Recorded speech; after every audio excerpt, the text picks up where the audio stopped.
I think it's so important to include the youth because we are going to live with it. We are having to deal with all the things that are coming upon us, and I think it's important also to give them all the access to information and all the access to possibilities, because the youth are the next generation of future leaders.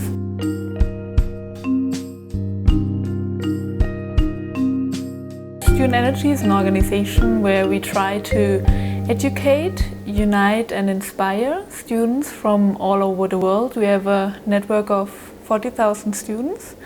We have the Energy Literacy Platform, which is intended to give them unbiased information on energy, which is something we think is really important because there is such a polarized dialogue on energy.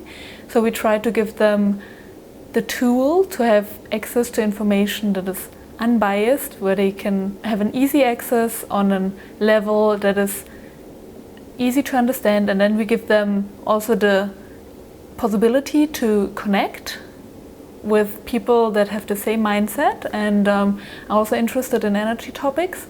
And for that reason we have the conferences that are every 2 years. The last one was in Bali just a couple of months ago, and we brought together people, students from 122 countries to work together on energy topics and have a dialogue and tackle the challenges we have with the energy sector. So yeah, so my work is I started volunteering for Student Energy, and now I'm a project coordinator there, and I help to coordinate the Energy Literacy Platform, which is basic information on different parts of the energy system.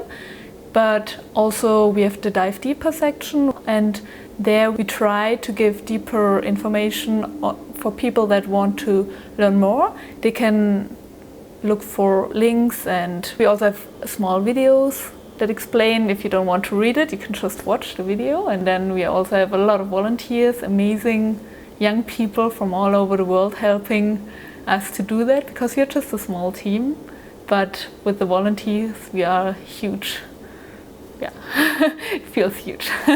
Well, it is huge. 40,000 people, that's a lot of support and a lot of people who are engaging on such an important subject. We give them, like at the conferences, for example, we bring together Greenpeace and Shell and let them talk about Arctic oil.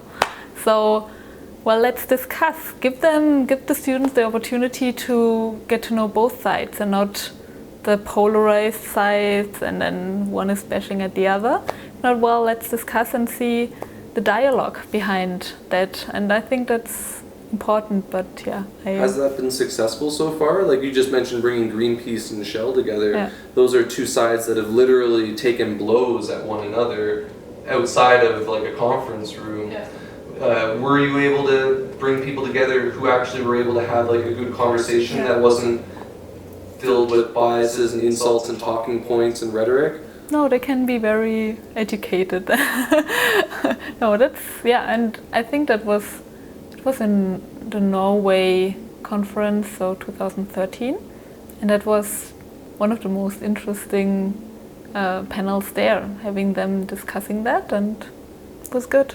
I think for the students it was a good input. Why is it important for a focus to be placed on the youth and people who are just entering post-secondary education? I think it's so important to include the youth because we are going to live with it. We are having to deal with all the things that are coming upon us, and I think it's important also to give them all the access to information and all the access to possibilities, because the youth are the next generation of future leaders. Our end goal is to empower the youth and give them a voice, and we acknowledge climate change and we say, okay, it's happening, and we know that certain parts of the energy system contribute to climate change, but we don't have an agenda. Like, we don't say, if you want to be part of Student Energy, you have to do this and that to tackle climate change. We want to give them the knowledge in an unbiased way so they can decide where they want to start and where they want to contribute. If it's local, if it's like someone wants to make an educational program at his school, someone wants to start his own organization, we want to inspire them to make their own steps. Like give them the trust in themselves that they can do it. So you've mentioned that one of the strongest mandates is that the information that you provide is unbiased. What kind of processes do you go through to ensure that the information you're giving doesn't have bias? So we have different topics. We gave the students a possibility from all over the world. So we screamed out, we need your help. We want you to write on these topics. You have to research it. You have to be like an expert on it and then write a description of this topic within 500 words.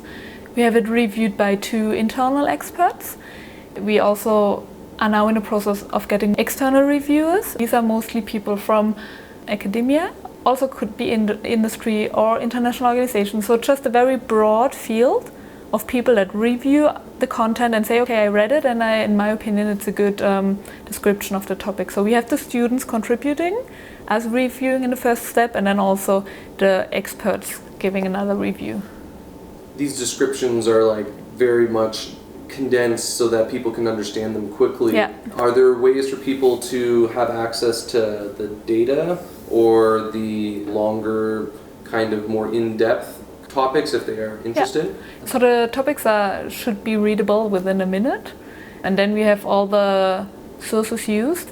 And then we have the dive deeper sections. You have the international organizations, the main research institutions. We also look for other institutions working on business or history or sustainability, and then other articles, like if the students that research the dive deeper sections now, if they find other articles in process that they think that are really important, they can also put them there. And then we have like the condensed description, the video, and the dive deeper sections for people that want to get deeper insight of the topic. So you also mentioned that there's a lot of interpersonal work that goes on, people getting together and discussing ideas, and particularly with these conventions. In your experience, what have been some of like the big success stories of people coming together, maybe ideas being created or things being innovated? I lived the last years in Mexico, and there I worked with an organization that brought solar panels to rural areas. And they, for example, were at the first Student Energy Conference in 2009. So they were part of this idea and have now their business and organization in Mexico bringing electricity to the rural areas, which is an awesome project. They were just in The Economist just wrote about them, Forbes Mexico wrote about them. So these are things that make you like, wow, it's so awesome to be part of that. You mentioned that there's a group of students who want to go to the COP, and this particular conference of parties has the potential to be the most influential in its history. Why should young people who aren't in the position to hold immediate power, be focused on international governance as well as their own national and regional governance?